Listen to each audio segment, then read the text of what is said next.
Um, Good afternoon, sir. Midshipman Alferez. So, rule 23. Power-driven vessel underway. A.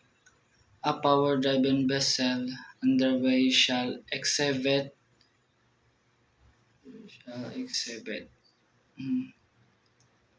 1. A masthead light forward. 2.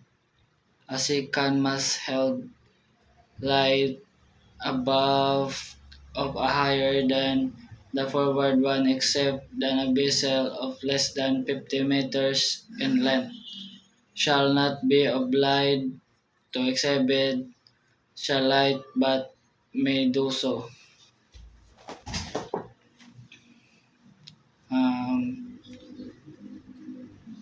3. Side light. 4. Stern light. B. An air cushion vessel when operating in the non-displacement mode shall in addition to the lights prescribed in paragraph A of this rule exhibit an all-round vessel a light flashing yellow light. C. 1. A power-driven vessel of less than 12 meters in length may in lieu of the light prescribed in paragraph A of this rule exhibit an all-round white light and side light. 2.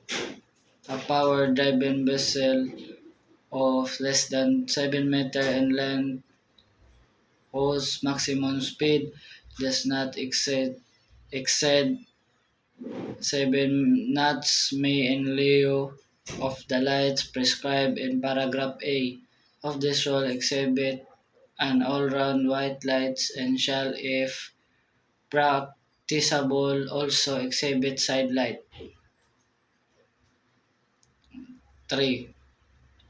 The masthead light or all-around white light on a power-driven vessel of less than 12 meters in length may be displaced from the fore and aft center line of the vessel if center line fitting is not practicable provided that the side lights are combined in one lantern which shall be carried on the fore and aft center line of the vessel or locate as nearly as practicable in the same fore and aft line as the masthead light or the all-round white light.